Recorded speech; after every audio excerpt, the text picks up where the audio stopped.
మగవాళ్ళకి ఎమోషన్స్ ని ఇగ్నోర్ చేయమని నేర్పిస్తారు చిన్నప్పటి నుంచి. అంటే ఏంటి, ఏవైనా ప్రాబ్లమ్స్ వచ్చాయనుకో, లోపల మనసులో బాధ అనిపించింది అనుకోండి, బయటకు చెప్పొద్దు, వాటిని మర్చిపో, వాటిని వదిలేసేయి, కొత్త దారి వెతుక్కో అనేసి నేర్పిస్తూ ఉంటారు.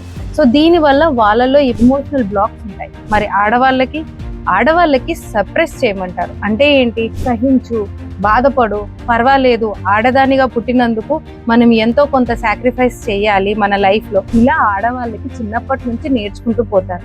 దీనివల్ల ఏమవుతుంది, ఆడవాళ్ళల్లో ఎమోషనల్ బ్లాక్స్ ఉంటాయి. అంటే ఏంటి, మన సొసైటీలో మనం ఎమోషన్స్ ని వ్యక్తపరచడం తప్పు అని చెప్తున్నారు మన సొసైటీ చిన్నప్పటి నుంచి. అది మగవారు కావచ్చు, ఆడవారు కావచ్చు.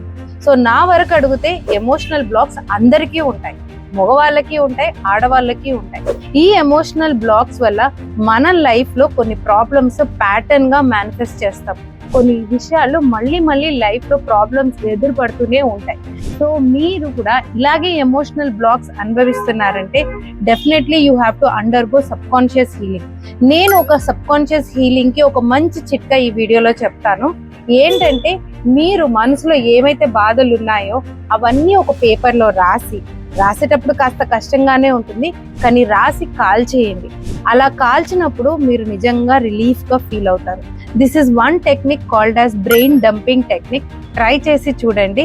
సో ఎస్, మీకు కూడా ఎమోషనల్ బ్లాక్స్ ఉన్నాయి అంటే మనకు కింద ఎమోషనల్ బ్లాక్స్ EB అని చెప్పేసి మన చాట్ బాక్స్ లో టైప్ చేయండి. We will try to help you out.